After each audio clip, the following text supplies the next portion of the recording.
Good morning, everyone. Wonderful to see you. I'm glad this is being recorded because that is actually part of our next session, which is how to keep from being fired. Rule 1 is record everything. Rule 2 is delete everything. So my name is Jeffrey Engel, and I'm the director of the Center for Presidential History at Southern Methodist University, and we are thrilled to be able to participate in this conference on introductory courses. Let me introduce my co-panelists here. Each of them had the high honor and distinction, and I would have to say life transformative experience of being a postdoctoral fellow at our center, and you can see they turned out well afterwards. The first on my left is Dr. Sharron Conrad, who received her PhD from here, UT Dallas. She's an expert on the 1960s, on race relations, on John Kennedy, and her book on John Kennedy is coming out when? May. So, yes, everybody, that's to her left is Dr. Kaete O'Connell, who received her PhD from Temple University, previously also taught at Rutgers and Yale University, and now is back teaching for us. And she's also finishing up her book, which will be submitted soon? Next month. Yay. Okay. And finally, Dr. Sarah Coleman from Texas State University. Sarah is actually a very interesting case for me because she's a good example that you have to be very careful about all of your life experiences, because it turns out I actually first met Sarah in 2003 when I was teaching my very first class, and she was an undergrad in that class. So be careful who you meet because they come back. Is basically the important story there. And we are here to talk about presidential history and what has changed. And it's sort of obvious that many things have changed in the past few years about presidential history. My standard joke on this is that people used to ask me why we should study the presidents, and around 2016 they stopped asking. It became somewhat self-evident. So what we're going to do is offer some thoughts, each of us, on how it is that we think that the field has changed and that our work has changed. And then really we're hoping for this to be obviously interactive. So we're looking forward to your questions and getting into a broader discussion. We did not actually decide an order. So does anybody want to volunteer to speak first? Wow, well done. All right, well, you're immediately to my left.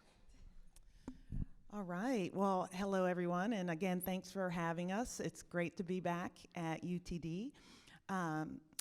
So what's changed about presidential history?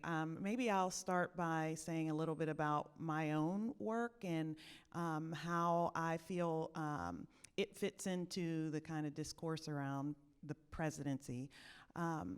So my work focuses on the way that African Americans remember President John Kennedy and President Lyndon Johnson. And part of that work is kind of situated in kind of the many, many books that have been written about John Kennedy, those written soon after his death and those written more recently. Of course, the ones written after his death were incredibly honorary. They are celebrating his life, and were mostly written by those who were within his administration or very close to him.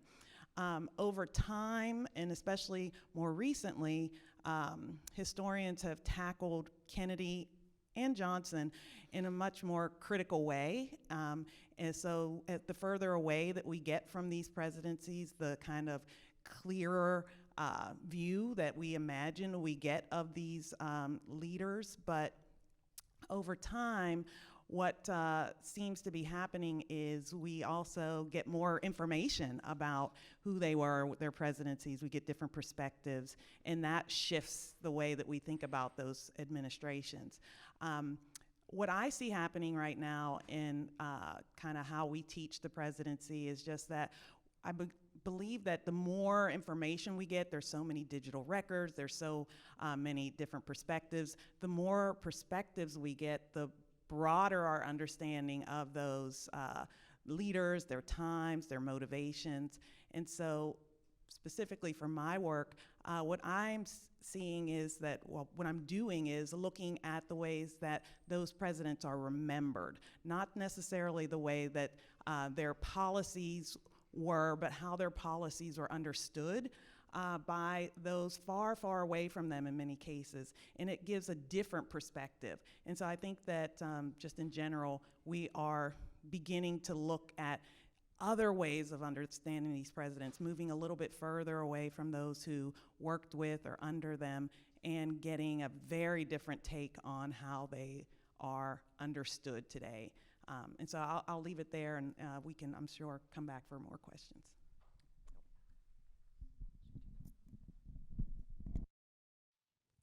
Thank you. So I do not consider myself a presidential historian. Maybe I'm an accidental presidential historian, kind of modeled after Truman being the accidental president. I write about food and diplomacy.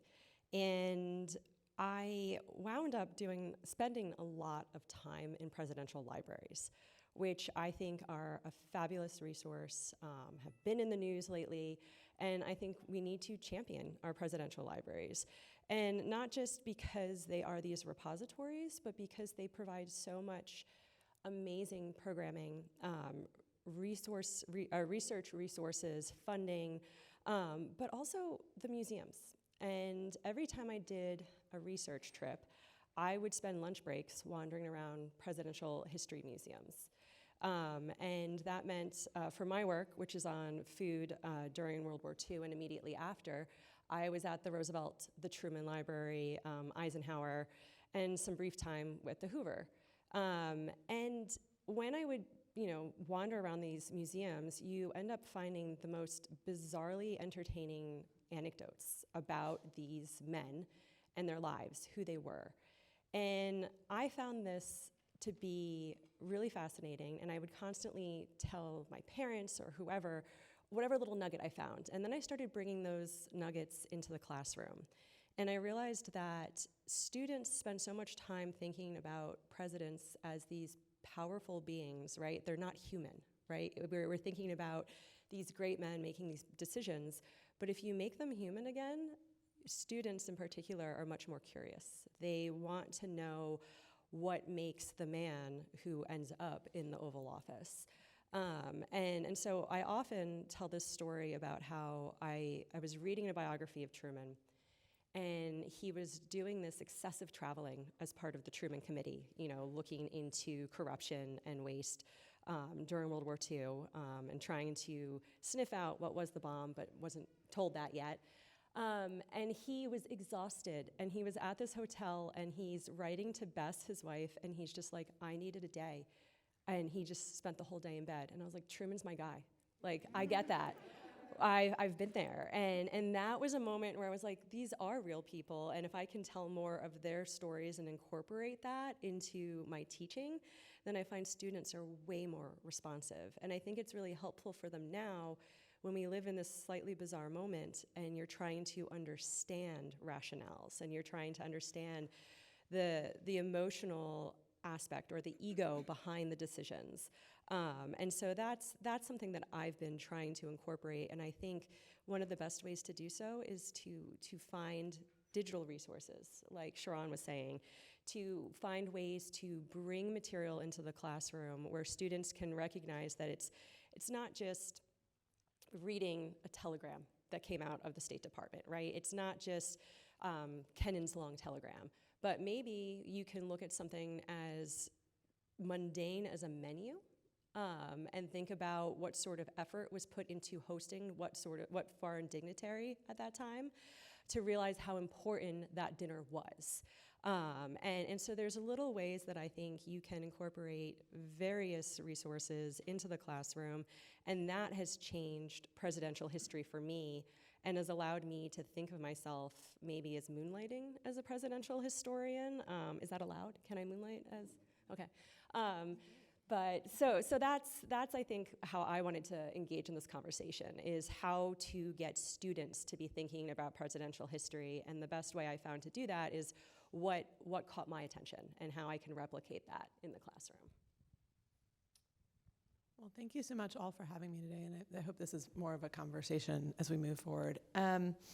So as background, my first book was a political history of immigrants' rights from the 1970s till 2000.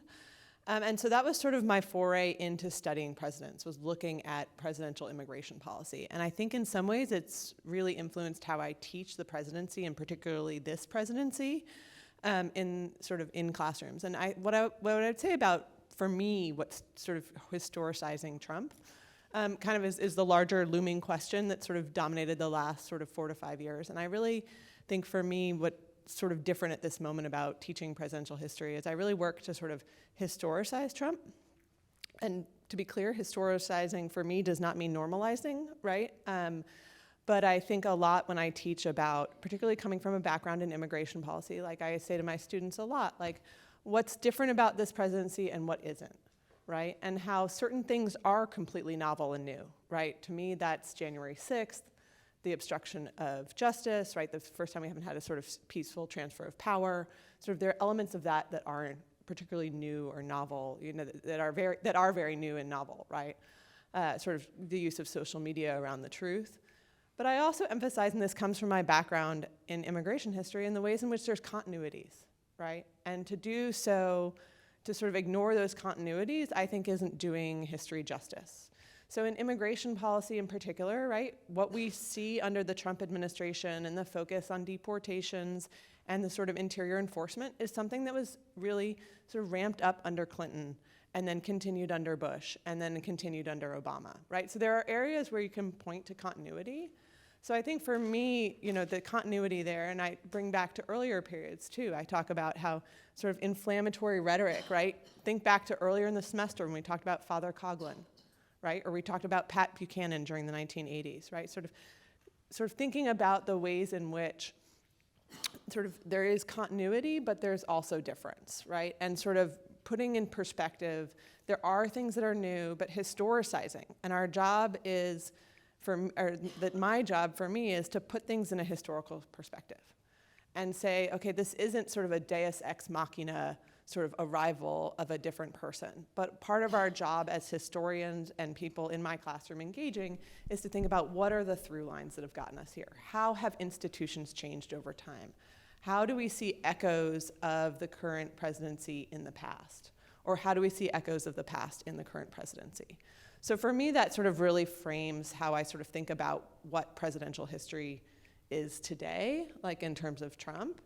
And I actually want to go back to something that I hadn't really thought about. The other thing I'd say that really influences me a little bit in how I teach presidential history today is being at Texas State, right, where LBJ is an alumnus, right? And then I went to grad school at Princeton, where just during the sort of the crux of the Woodrow Wilson sort of rethinking what we think about Woodrow Wilson moment.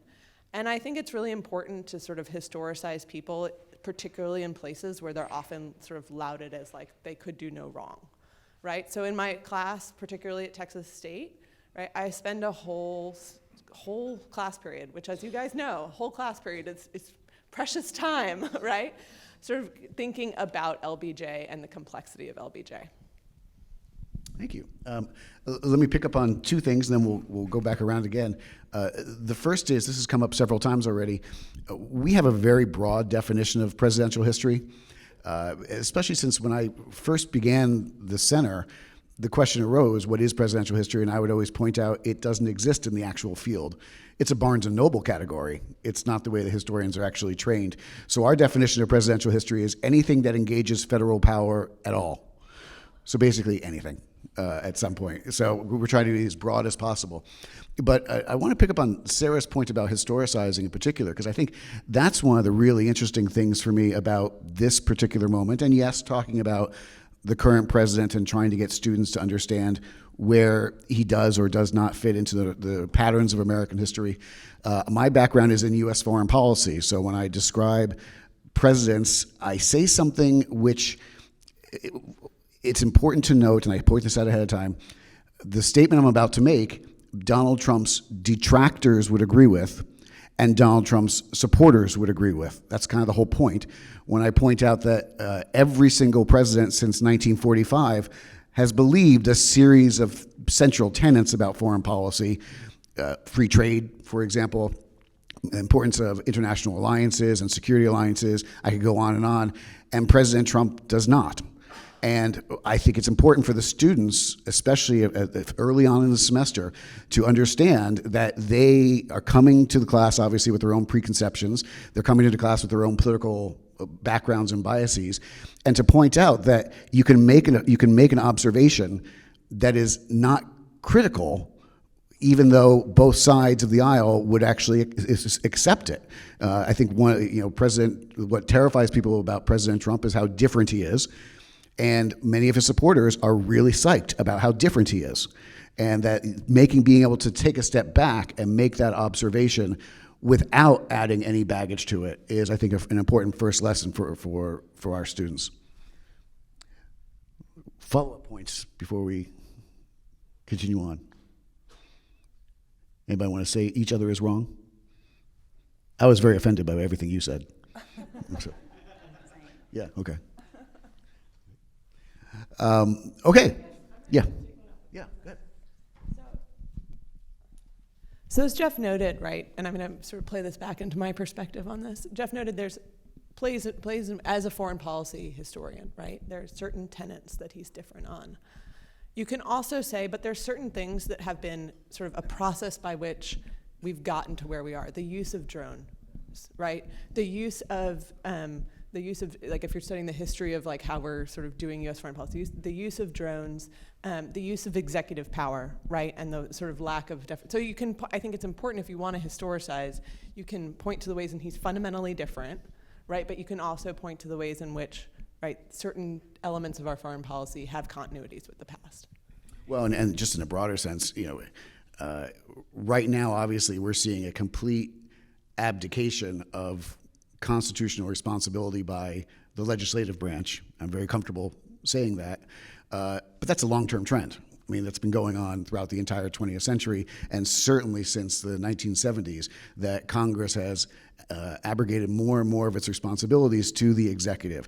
So I think it's important in that context to recognize that what we're seeing today is not completely de novo. It's something which is actually new, but also an evolution, an addendum to an evolution, if you will, for how the Constitution works. And that's one of the other things which I think is really interesting if we extend this from presidential history to American history writ large. I think it's kind of axiomatic to say that our students are arriving in class, especially for our introductory courses, with less and less background, less and less material in the back of their heads. And you agree? Okay, yes. And one of the things that I have found really interesting about that is points that I used to make which I thought were obvious, in particular about what American civic life is, for whatever, lack of a better phrase, supposed to be like, do not register with many of our students. If I try to explain the Bill of Rights, if I just told the students, here are your rights, I could slip in any number of them and they wouldn't know. Or I could take out some and they wouldn't know. I don't think that was the case 10 years ago. I think 10 years ago, at least somebody would have called me on it. So what's critical is, I think, again, when we say things are somewhat different now, and we look at the continuities, but things are somewhat different now, it's important to note, I think, that for many of the students, difference does not mean bad.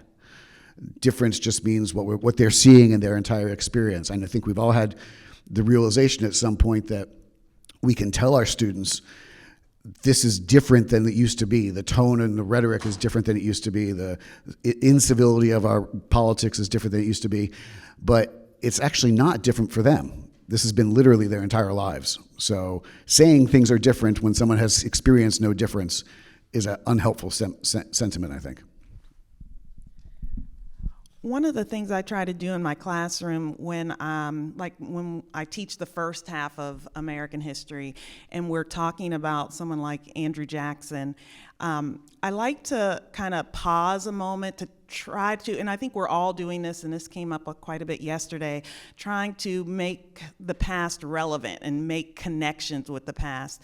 And one of the things I like to talk to my students about is just how when Donald Trump became president, this kind of moment when everyone is watching the new president. How is this president going to behave? Who are they going to meet with? How are they going to decorate the Oval Office? seems to be a big question. What part of the White House are they going to tear down? Well, that isn't often a question, but it is now. Yeah. But I talked with them about how, that question came up in Donald Trump's first term, and, one of the first places that he went to was to the Hermitage, to Andrew Jackson's home in Tennessee, and he put up a portrait of Andrew Jackson. And so it was an opportunity not to engage in any kind of question. I'm not adding my own political thoughts or biases to the conversation. I am pointing out a fact that this president made a connection with Andrew Jackson, and it opens up an opportunity for us to have a conversation about why that might be the case, what aspects of Jackson's persona, history, approach this president seemed to admire. And so it gives them a chance to kind of grapple with those questions. And just as a larger point, my approach to teaching the presidency is mostly just to kind of, and I think this is such a huge point, is just to kind of give them the documents, give them the facts of the case, and allow them, help them, train them to evaluate it for themselves.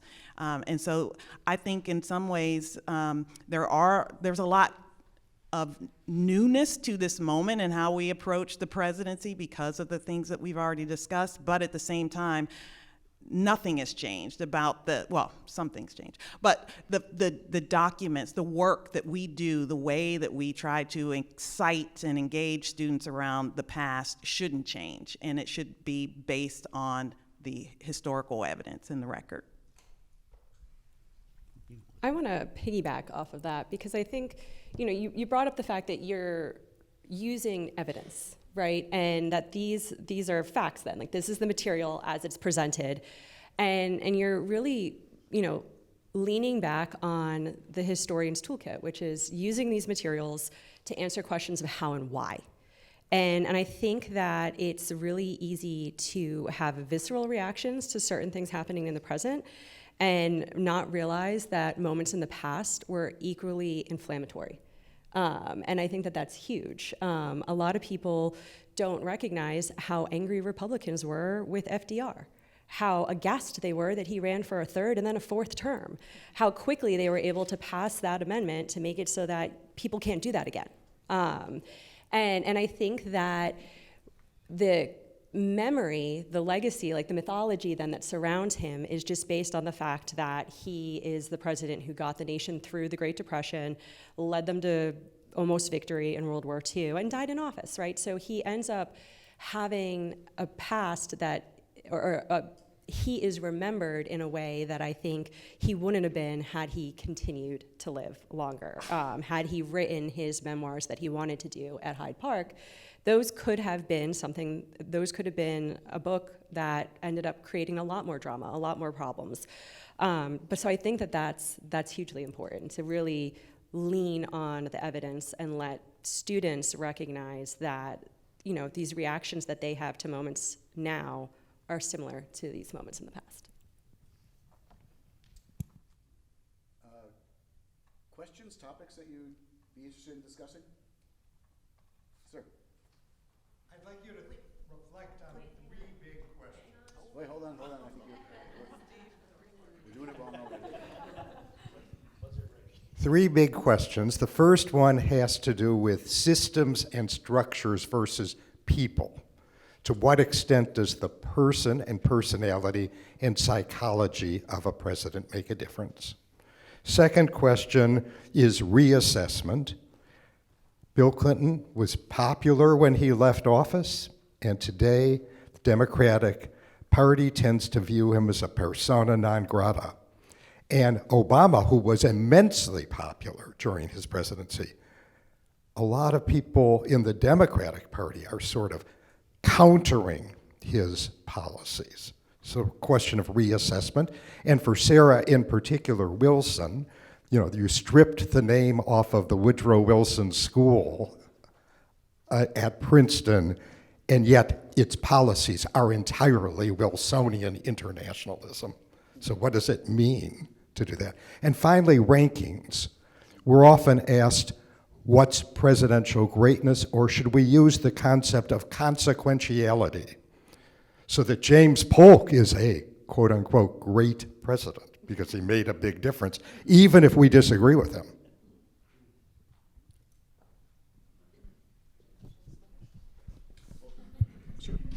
I'll start on the third point, actually, on rankings, because I think it's actually a really useful way to have students think about the information that they're receiving and to try to interpret it. Because I try to point out for every president that we're going through chronologically, what were they trying to achieve? What was their goal? What was their strategy? By the way, it's important to point out that some of them, many of them, had no strategy whatsoever. They were kind of flying by the seat of their pants for 4 years or 8 years. And then how successful were they? Because I think when we think about rankings, there's usually two basic metrics that you can use. You alluded to this already. The first is the people who accomplished the most. By the way, there's an embedded problem with being one of the presidents who accomplished the most. It means you also had the biggest problems. If I were to ask you to rank the presidents, invariably, I think numbers 1 through 3 for everybody is basically the same, unless you want to be a curmudgeon. It's Lincoln, Washington, and Franklin Roosevelt, and you can decide which order you want to put those in. That's an interesting discussion, but they're usually in a different category. The reason they're in a different category is, of course, because those are the only 3 presidents, I would argue, that really genuinely faced existential crises for the country. That is, if you don't get this right, the country doesn't exist. Well, obviously, Bill Clinton, for example, would have loved to have faced an existential crisis because he wanted to be a great president. He never had the opportunity. So he's going to score very low, if you will, on the ultimate consequence. But as with Polk, you can get a really good ranking based upon how people accomplished the things they wanted to accomplish. So I think if you actually use those metrics, at least in my first few classes, to say, this is how we're going to give 2 ways for understanding each president. And I tell the students, if you can come into class and at the end of each exam period, if you can write down basically, what did this person hope to accomplish? How well did they do it? You're 95% of the way there.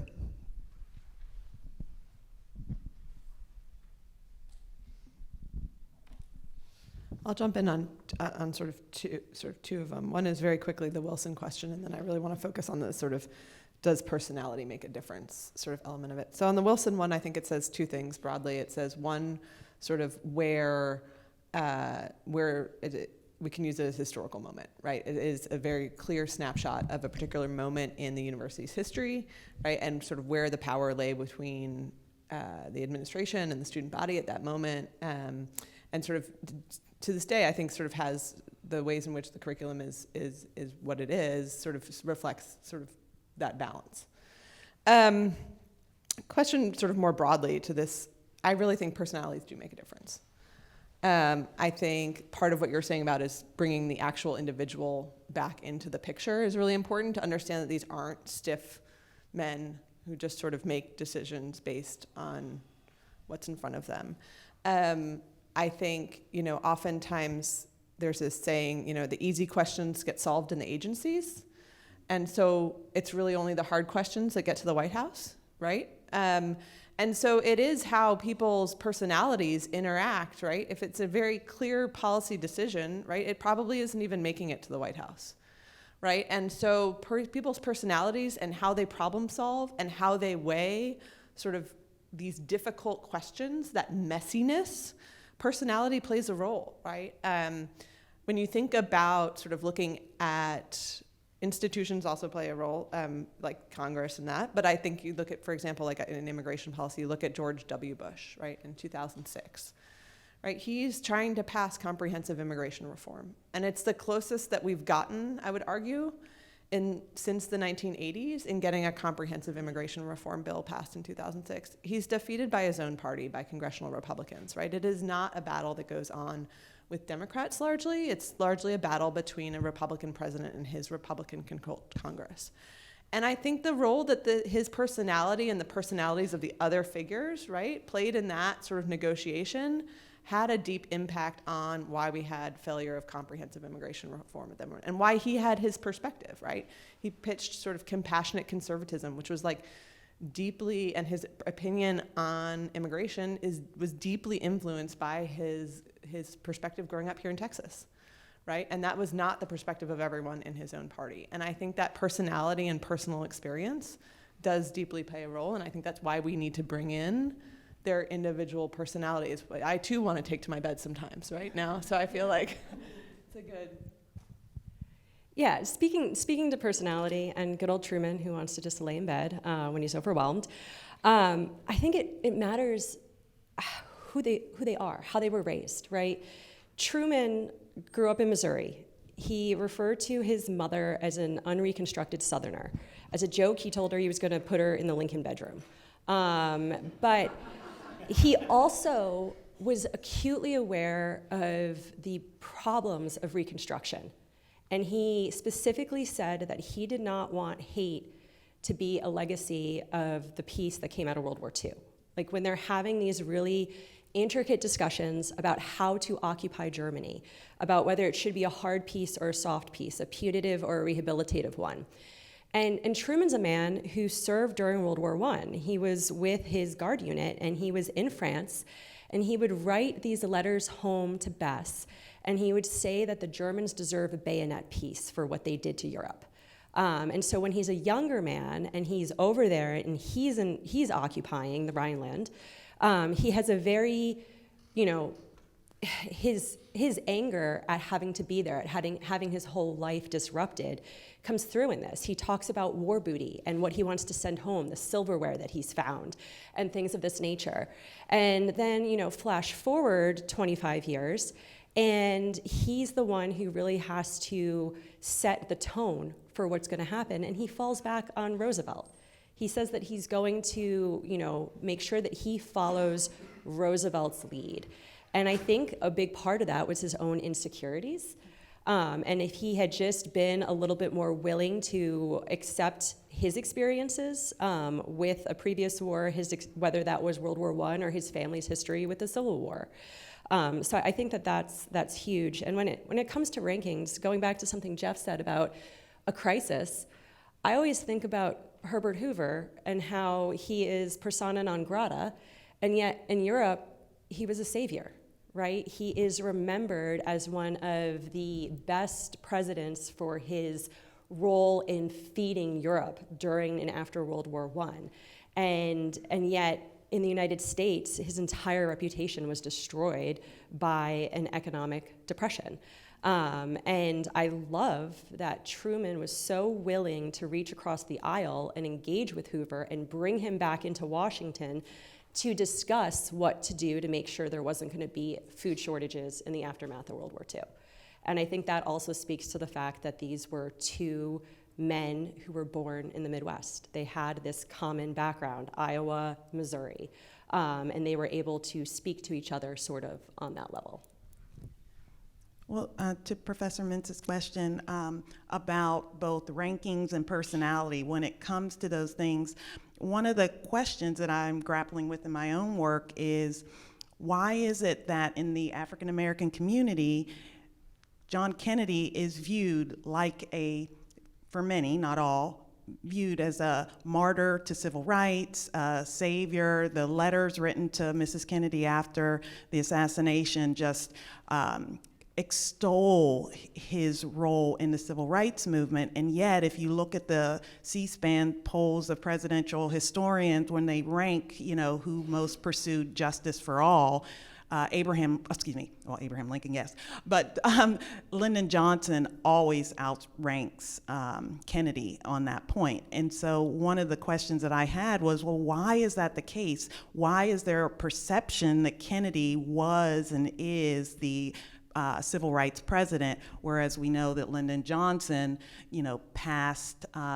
signed into legislation the Civil Rights Act, the Voting Rights Act, and in fact used Kennedy's assassination as leverage to help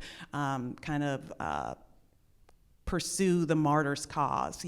This was the thing that John Kennedy most wanted to work on in his final months before his death. And so one of the things that I find is that, well, first of all, in a way, he has ceded that ground to Kennedy and kind of allowed, in his own tasked at trying to get that legislation passed, he gives credit to Kennedy in a way that kind of conforms to the way that many African Americans felt about that. But also just this idea to the question of personality.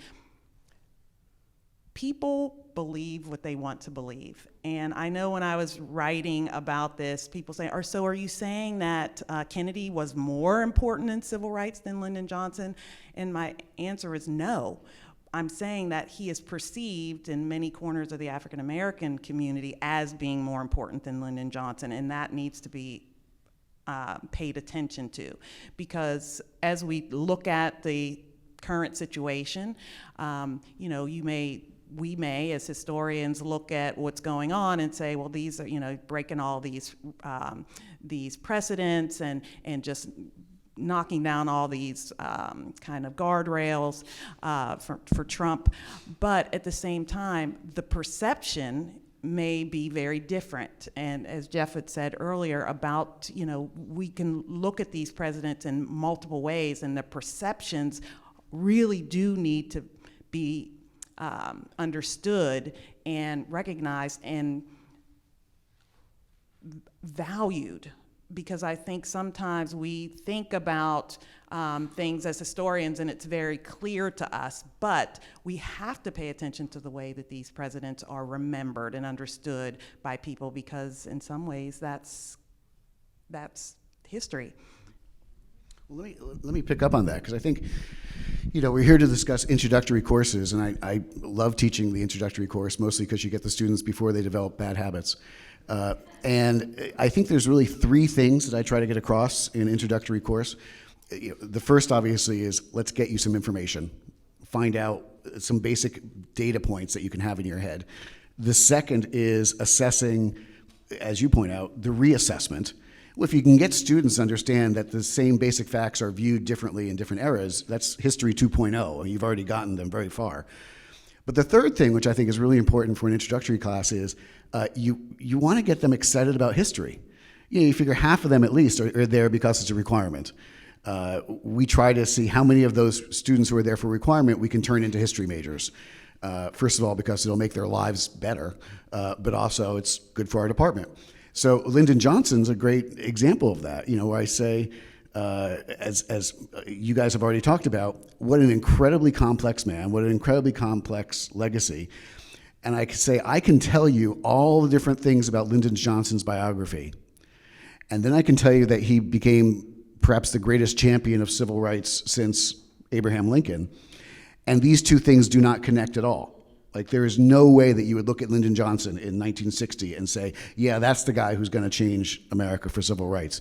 It doesn't compute. And so that little mystery part, I think, is really important to give to students. I'm reminded of my favorite Far Side cartoon, actually, is two scientists at a blackboard full of equations, full of equations, full of equations. And then at the very bottom it says, and then a miracle occurs. And the first scientist turns to the other and says, I think we need to work on that last part. And that's where I want students to recognize that there is a little bit miraculous here, that no matter how much we learn about individuals as they know in their own lives, there's still going to be a little bit of mystery there. And that I think is hopefully what gets them to take the next history course. Let me say one more word, if I could, about reassessment. Again, history 2.0, I think. But I think I love the fact that you gave us two examples of recent history from the Democratic Party. But I think if you can get students to understand, and this just happened this last week, that Ronald Reagan was basically a saint in the Republican Party for 30 years after his presidency. And just this last week, in case you missed it, President Trump has called off all trade negotiations with Canada because the government of Ontario had a television commercial in which Ronald Reagan's voice was heard, because Ronald Reagan disagreed with Trump on tariffs. So just think about that for a second. The fact that the patron saint of the Republican Party, his actual words were enough to scuttle trade relations between the two most prolific traders in the entire world. There's at least 6 or 7 classroom discussions there. So. Next thoughts? So thank you for being here, the fascinating discussion. I have a couple of comments. One's for Sarah and one is for Sharron. And so the first one for Sarah, I appreciate that you brought up the idea of historicizing versus normalizing, right? Because that's something that you see happening a lot, especially with George W. Bush. Whereas before, I remember, I'm old enough to remember where some of us marched against the war in Iraq and Afghanistan. And the whole push to try to prevent that from happening. And then over the years, now that we get to Trump, now there's this push to sort of sanitize and I'm not going to say normalize, but to sort of redeem George W. Bush.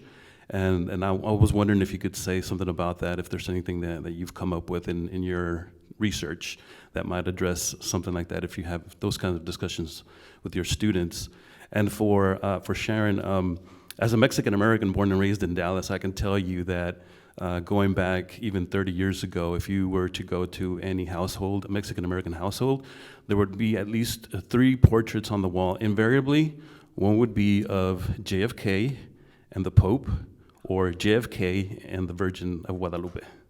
So I was wondering if you have, and you also had the Viva Kennedy campaigns across the Southwest and here in Dallas as well. So I was wondering if you have a very specific example from your research that you could share with us that kind of speaks to that.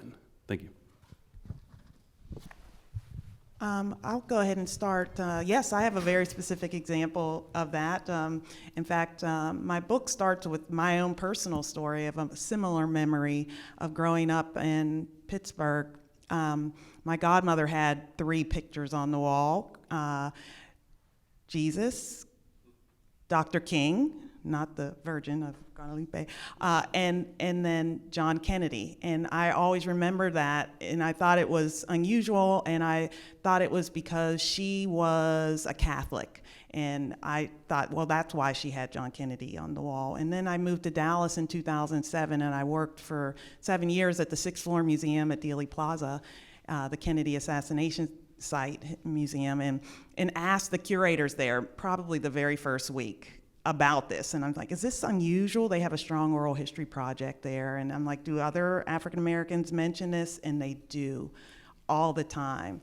And really that was what prompted me on this journey that brought me to UTD and to doing research on this topic, is that memory and the kind of story behind that and the affection that Kennedy had within the African American community, as well as, and I've since learned heard many stories about similar traditions in the Mexican American community as well. Great. I'll go back to the question about historicizing versus normalizing, right? And I think this is true. With the George W. Bush presidency and particularly the protests that you're talking about, right? I think for me, I've tried and put those protests within sort of a larger framework of American sort of anti-war protest movements, right? To understand that, and the sort of global nature of it, right? So I actually usually tie that in terms of historicizing those protests around the Iraq invasion to sort of the 1968 moment. That's particularly how I sort of view it in my class. I think there's many different approaches, sort of, but that's how I sort of think about this sort of historicizing versus normalizing. I think on that in particular. More broadly, I think it's important to make a distinction, right? And I do say it, historicizing does not mean normalizing, right? And sort of, I think that's sort of something I say explicitly to my students. And we can have conversations about that, right? How do you define historicizing? What does it mean to historicize, right? To put things, to take documents, right? To use primary sources, to ask the questions, right? Versus normalizing, and what goes into the process of normalizing, right? And sort of thinking through like, okay, here's a checklist of what we do when we think historically, and how that is not the same as sort of the sort of decision-making around normalizing. Let me just, while we ask for another question, let me just answer real quick on George W. Bush. I think we've all been amazed in the Trump presidency with how we have to reassess the importance of norms and habits versus actual laws. So I think Bush is a great example of this. You know, he pushed the envelope on presidential authority, but he always wore a tie, and he was always respectful, and he did actually every now and then listen to what the court said. So isn't that great? If you're thinking about norms as something that all these things that he did, that he celebrated for today, not for his actual record, but just the way he did it is I think, an important way to understand how things have changed. Other questions? This is unfair because this is actually one of our current postdocs, so I presume he's going to ask a real softball.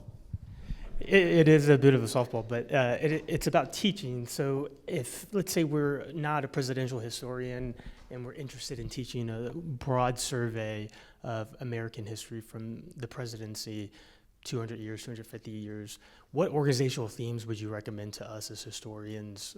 And whether it's divergence or convergence, and what flashpoints or case studies would you recommend for us to hone down on in terms of those organizational themes of thinking of the presidency broadly over 200 plus years? It's a softball question. Right. It's more like a medicine ball. What do I think? Well, one of my favorite classes to teach, and I haven't taught it in ages, is debating the use of the bomb. And when I was a TA, I was so nervous because it was, you have these breakout sections and you're not used to teaching, and then you're getting these students who are very passionately arguing for or against based purely on whatever their grandfather told them. And I remember then Which is probably wrong, by the way. yeah. So I just, that's a moment where I feel like I would love to teach it today. I'd love to teach it today because I'd love to know how students understand executive authority and who's making these decisions and what the relationship is between the commander-in-chief and the military. And also, after Oppenheimer came out, I feel like a lot more students would have a better understanding of the consequences of all of this. And I think too, if we're thinking about great power competition today, the nuclear question is still hugely important, more now than it was maybe 10 years ago.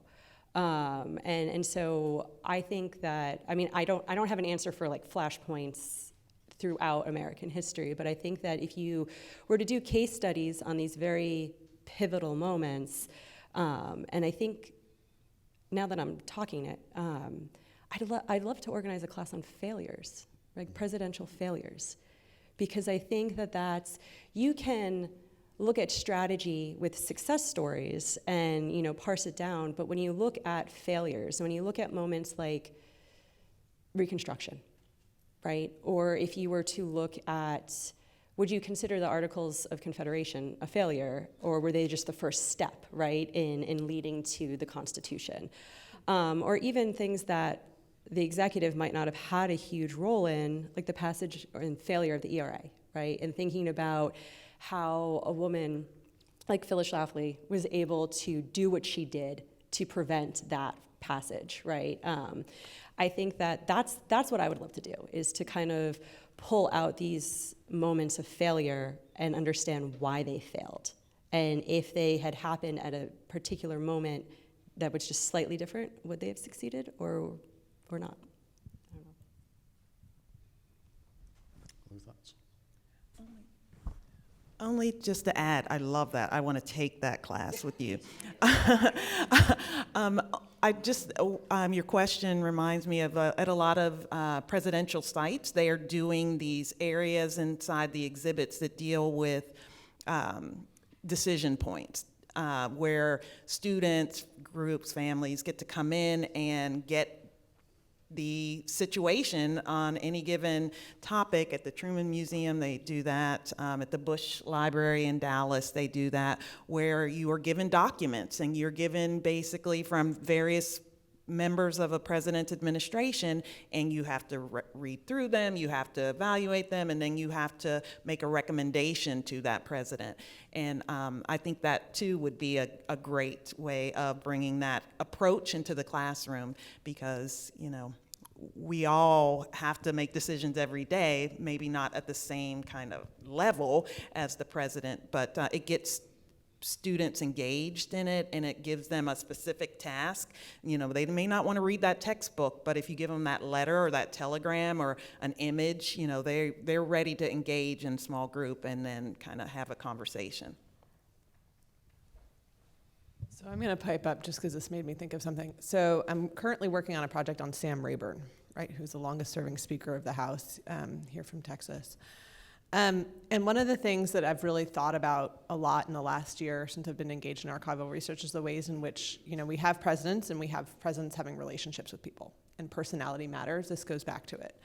And so I've been sort of digging in various sort of elements of sort of decision making, and I think it would be interesting, and I've never done this before, so again, this is like a class I'm thinking up in the last 5 minutes, about presidents and their relationships with individuals, right? So I'm working on a section right now on the relationship between Rayburn and Truman, right? And what that relationship was like. And obviously Rayburn is often sort of paired with LBJ because of that very distinct relationship. But thinking through presidents and particularly other leaders that they've had relationships with, right? Whether it be a global leader in certain situations, or what was, you know, there's great work on the relationship of King, right? Of Dr. King and Kennedy, right? And so looking at sort of presidents and their relationships, whether it be with leaders of social movements, whether it be with foreign policy, sort of powers around the world, like, does it matter that sort of Anglo-American special relationship between a prime minister, sort of thinking through presidents in terms of how they relate and sort of work around whether it be leaders of Congress or not. Real quick, one theme that I try to emphasize is how people think about time and distance, because essentially every generation since the Industrial Revolution has thought the world is moving too fast.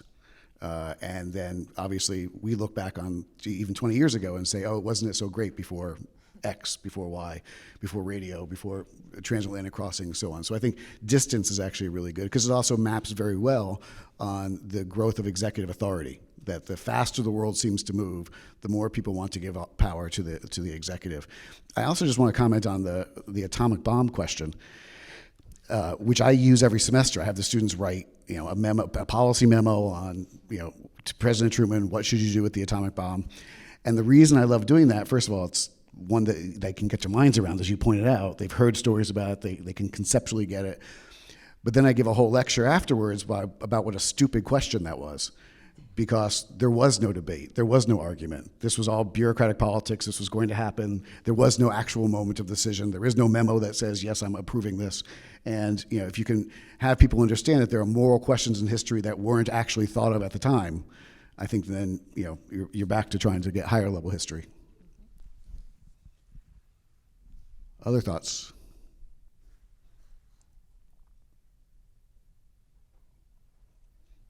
Yes, please. As somebody from the K-12 arena, I was piqued by an earlier comment that you made about that students are coming in the last 10 years and they have less of a sense of like civic and democratic principles. And I'm curious as to what do you see as the causal factor there, and what can K-12 do about it? I think the causal factor is actually very clear. Well, there's two causal factors. The first is we're not in the curriculum spending as much time on it as we used to. But the second thing, and the more important thing, is our students, please tell me if you guys have had different experiences, but to my mind, our students are increasingly afraid to talk, but in a particular way. I had a class about 3-4 years ago. I was doing my lecture course, and right around now, I guess in the semester, right around mid-October, I kind of stopped and said, okay, you guys are the worst class I've had in 20 years. You're not laughing at any of my jokes. But more importantly, you're not reacting to anything. I was like, I just showed you pictures of Auschwitz, no reaction. We talked about the atomic bomb, you know, blank visage on their face. What the hell? And one of the students very bravely said, well, you know, we're afraid of getting in trouble for something that we said. Now, having gone to school in the 1990s, my first reaction was, oh my goodness, if I've created some environment that makes you feel that you cannot voice your opinion, I'm horribly horrified. And the student very politely said, we really don't care about you. He said, what we care about is walking down the hall and going down the stairs and somebody coming up to us from a different political group and shoving us into the wall for what we said. And I've noticed over time, and I've started asking the question, that the students, the number of people that they're willing to talk about honestly about the world, openly and honestly about the world, is smaller and smaller and smaller, I think, each year. And I ask, when do you actually have conversations about what you really think? And they say, well, we would never do it in the dining hall, because somebody at the next table might hear. So we might do it in our dorm, maybe, if we can close the door. So I think one of the key things for what I would love higher education and K through 12 education to do is to reteach students to talk to each other and to be able to have conversations, being able to separate, here is what I think about this issue versus am I a good human being or not, and somehow get us to have those conversations. We've tried at our center, we have a whole series we've developed, which we call our Third Rail series, where we bring in speakers to talk about the most toxic topics in American life, by which I mean the most contentious, from different perspectives, and we try to demonstrate that you can actually have that conversation in a polite, civil manner. And then we have students come in to witness it. What I would love to see is more opportunities for us to get them to practice it as well. I don't have any solutions on how to do that, except that we try to get them to talk in our classes, but that's feels like a pinprick in the problem. I would love if more people did debate, right? Where you're forced to argue an opinion that isn't your own in a respectful manner, right? I think, coming back to this, like sometimes I've reverted now to small groups, similar issue I'm facing, like students do not feel comfortable in certain, I teach U.S. immigration history, I teach both at the undergraduate and graduate level. I break into small groups, right? I sometimes assign people to argue various sides of an argument that they may or may not agree with, right? Because I think as we move forward to be able to have a conversation and a debate these issues in a civil way, and to not feel scared to say your opinion, right? I wish we had more debate. And I think the ways I've sort of triaged a little bit is to do small groups where I assign positions that you're arguing, so that it's not like, this is my opinion, I'm just assigning you what opinion you're arguing. So that we get like assigned a wide variety of opinions. It's not perfect, but it's a work in progress.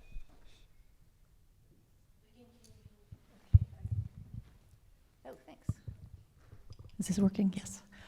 Just on that point, and the point about trying to have students and debate, and trying to have students express views that they may not really hold, but to kind of try them on and just be able to sort of reason through them and see the point.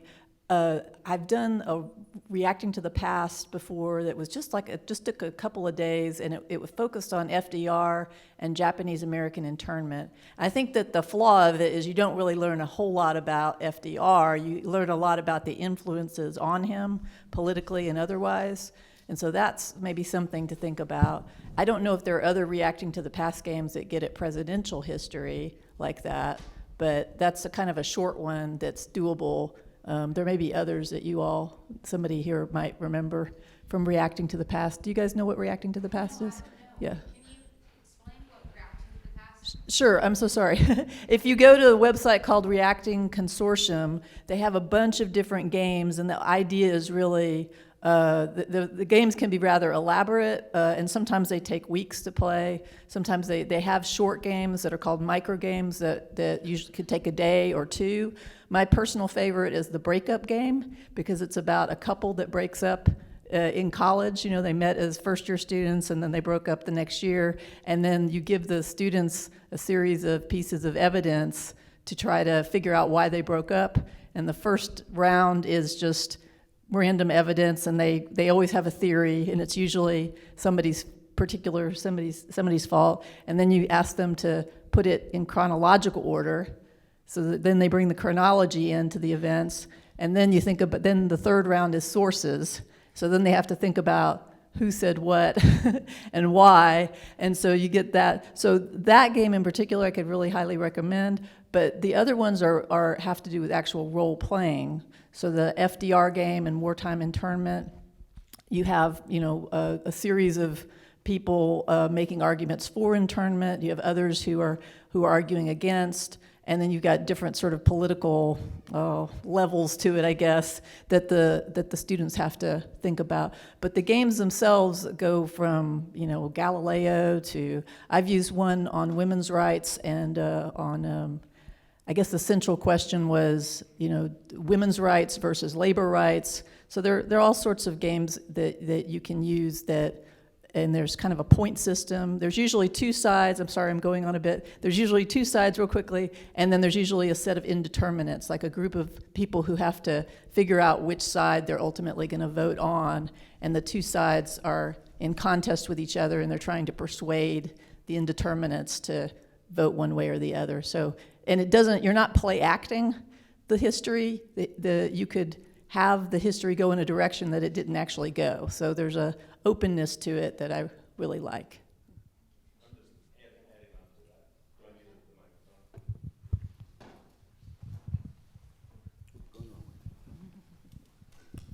Thanks. I'm just adding on to the point about reacting to the past, which I use a bunch. In fact, I've basically oriented the whole intro honors class around the games. We play, I think, like 3 or 4 different games over the course. But the one that's probably most relevant in this context is the Democratic Convention of 1968, in which, Lyndon Johnson's not there, obviously, but Richard Nixon is there kind of in the background, and most of the roles, there's kind of 3 different chunks of roles. Most students are playing some type of Democratic politician that's trying to figure out who are we going to nominate for president, and you have to take a position on so the Democratic Convention has to take a position on what do we believe about civil rights, what do we believe about Vietnam, and who are we going to nominate for president. And meanwhile, other students are playing protesters, like Tom Hayden, Abby Hoffman, Bobby Seale, etc. And then there's a handful of other students that play journalists that cover the event. So in terms of as a connection to presidential history in particular, I have had students tell me that their whole understanding of politics changed having played that game. Boy, it would be awesome if you could just toss some tear gas in the middle of the discussion just to give a little bit of sense of realism to it. They're different. They have to escalate. The students have, the protesters, they have to garner a certain amount of media attention. And if they get, the more media attention they get, the more outrageous their protests can become. And That's awesome. The students that I've had, they get into it. Can I ask also a No, question about no. Hold on. No, hold on. Ma'am. We're recording this. You have to be on the microphone. Okay, I have to. I'm really excited about this opportunity of reacting to the past. Who puts this on? What sources are used? So where would I find that information? So as she was, I'm sorry, what your name again? Teresa, as Teresa was saying, there's a consortium called Reacting to the Past. I think they now publish through University of North Carolina Press. And so you just get the book. So for instance, Chicago 1968 is the title of, so at University of North Carolina Press, there should be Reacting to the Past, Chicago 1968. There's a first section that contains historical background. There's a second section that contains the rules of the game, and there's a third section that contains primary sources. So I always spend the week and a half before. In fact, we're going to be playing this game in 2.5 weeks, 3 weeks. And so the next couple of weeks will be, what was the war on poverty? What was the civil rights movement? What was the Johnson agenda? Teaching with the primary sources that are in the book, the game book. And so by the time the game starts, they've already read most of the primary sources that are in the book. And so that when they're making speeches in character, what I'm assessing on, what you're mostly grading on, is how persuasive is the speech that they're making, but also does it reflect the primary sources that they would have read? So that's how you kind of get at what they're learning. Well, it's fantastic. Thank you so much. I want to thank our panelists too. I have one quick question again. Executive orders, how do we deal with that? I have students ask me about it all the time, so I'm curious about presidential power and executive orders. If I may? Okay. I think it's important to note that the number of executive orders hasn't really increased that much. It's the import of executive orders that has increased. So, presidents used to sign an executive order saying it's Arbor Day. Now they sign an executive order saying, we can blow up any boat in any ocean we want. There's a big difference between those two, and trying to explain how the executive orders are not actually a function of the dysfunction of politics, which I think is how it's normally described, that if Congress can't negotiate anything, if Congress can't pass anything, of course the executive is going to do something. I don't think that's actually what's really important. I think what's really important is that it's a sign of executive authority being increased and the executive being allowed to do more and more and more beyond what the Constitution suggests. Sir. On this question of students being reluctant to speak honestly in class, I plan to use the Reacting to the Past program on the Constitutional Convention in my class, in my survey class in the spring. But I also gave a talk yesterday on an immersive reality program in which I've been involved called The Great Experiment, which creates a virtual debate set in the Constitutional Convention. And the real power of this technology is that it creates a safe space in which students can assume other identities and shed all of the anxiety and the concerns about speaking out and taking a position, because it puts them in a situation where they do. And using this program called The Great Experiment, we found that students actively disagree with each other. Not only that, but they try to persuade each other to different points of view. But they do it with the sense of civility and also this consciousness of reasoning together that characterized so much of the debate, as we know it from Madison's notes in the Constitutional Convention. So I found, and just at the beginning of this work, that it's a really powerful way to put students in a situation in which they can speak freely and interact with each other. So I just wanted to offer that. I'm also, I'm gonna do one of the breakout sessions in this coming break. And if you're interested in this, please join us, because we'll be talking about just this capacity of virtual space to create an opportunity for students to speak frankly and honestly.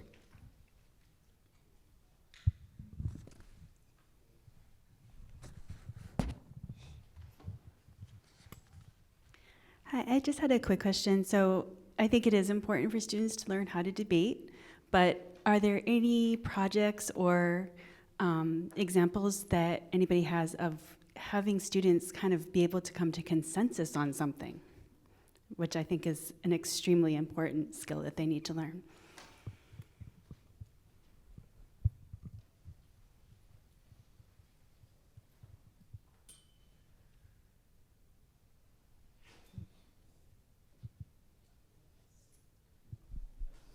Anyway, I can't think of one myself, but. Megan has one over here. Hold on one second.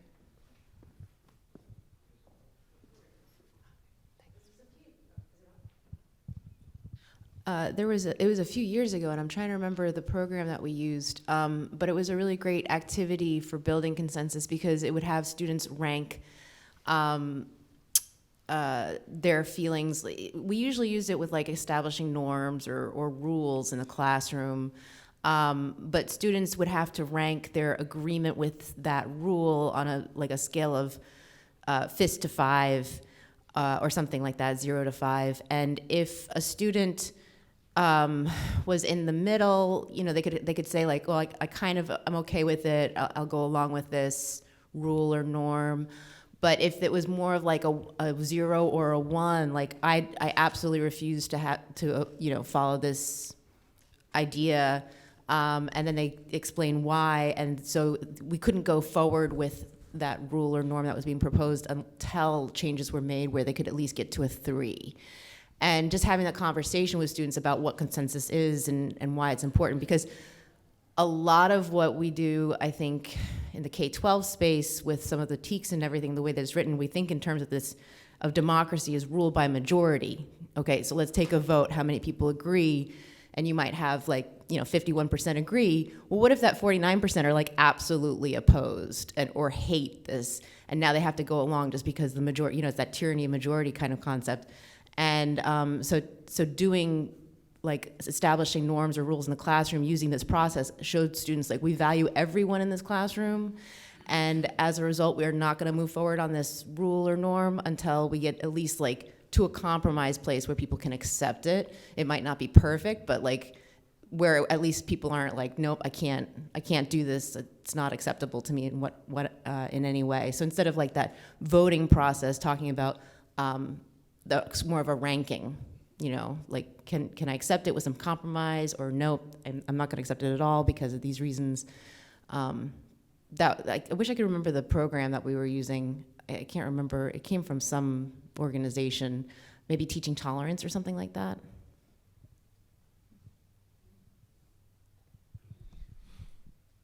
So we're running closer to the end of time. We have a few more minutes, though.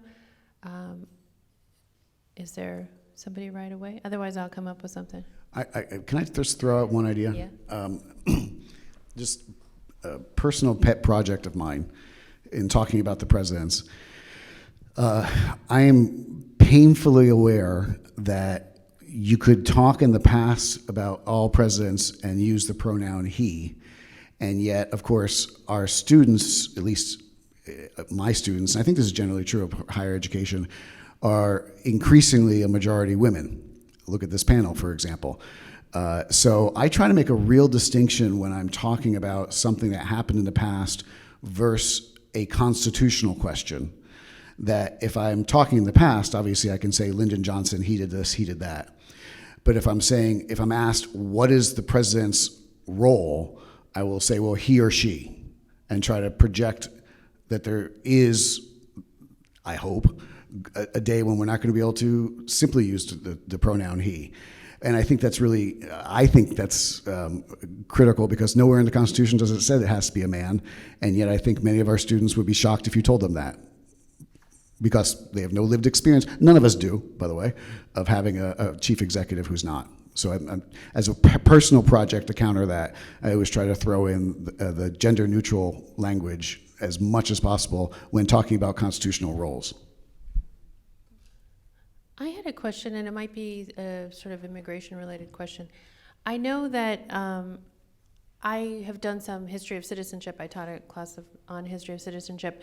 My focus was on the 19th century, but I feel like the current conversation about the president and about other things, the role of natural rights, universal rights versus citizenship rights in the Constitution and in our general system, it's gotten kind of cloudy in the public conversation, and I was wondering if you guys had any tips for how to introduce these questions to students, as whether it be, this is what the founding fathers thought about who had these rights, or other types of ways of approaching these questions, which are, as I said, are very controversial now, but also seem like the facts have gotten cloudy in public conversation. So, for example, habeas corpus, or other types of things where the founding fathers might have thought they were universal rights. They didn't necessarily observe them in that way.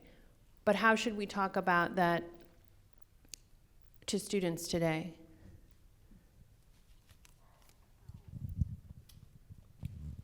Right, so I think there's, and this is the goal of all immigration historians ever, right, to push the American people to think further historically, right? And so I start the immigration course way early, right? And I talk about the difference between forced migration and free migration. When it comes to this time period, so I do think looking particularly, like looking at the 1790 immigration, right, using that as a primary source, talking about who got naturalization rights at that moment, right, there actually is, and this is one of the moments where I do think, like, there's great primary documents from that time period. There's great, if you're, I mean, I always, not related to this question about like naturalization rights directly, but Ben Franklin has an amazing sort of op-ed in a newspaper in Philadelphia, talking where it sort of talks about these people. They, and I'm not going to directly quote it because I can't remember it, but you know, they're like hordes of people, and they are boorish, and they hang out together in things, and they don't speak our language, and and it's all about the German immigrants to Philadelphia. And I always put that up, right, without saying who it is, right, and sort of like say, how does this look similar? What are the themes that you're going to see here? Whether it be sort of language rights, nativism, right, sort of these ideas about who has access to citizenship, whether they're going to anglicize us or Germanize or whatever, I forget his exact language. So I think there are, when you want to have conversations about citizenship, naturalization, sort of from this early time period, this is a great primary source moment, actually. And I think we often sort of don't think about sort of besides, we sort of tend to think more modern when you think about sort of a lot of the primary source documents, but there is great work there. There's also, and a shout out, never assign it, but for K through 12, and maybe only a clip for an introductory history course, there's a great new work out there about the connection between immigration and slaveholding in the early republic. And it's by a man named Kevin Kenny out of NYU. It came out about 1.5 years ago. That's sort of really moving the field forward in this space. So I do think there is a place to have that in your wheelhouse. I wouldn't assign it, but it's really great to sort of have these questions about naturalization. Well, thank you very much. I would, if we had more time, I'd ask a question about political science and how you see what they do in their intro. We're against it. I think you might not be alone at this point. But yeah, just sort of how you see the disciplinary role in an intro course versus their disciplinary role in an intro course when it comes to some of these questions. But I feel like a lot of the conversation has been granular, and you can see that that might not come out in a political science course of that kind. But if you have any comments on that.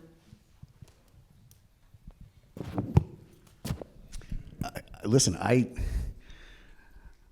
tell every class that a political scientist is just a historian who made bad life choices. So why not go to the actual source? But that's because I'm trying to get them to, take our courses, not theirs. That's true. You know what's really funny about that? I just spent a Fulbright semester teaching overseas, and I had made that joke so many times my daughter could repeat the punchline.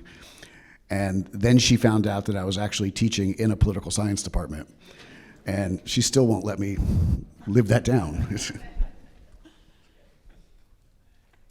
Well, if you have any final thoughts, feel free to share them. But I think this was a really wonderful way of starting today and enhancing what we get from the conference. So thank you.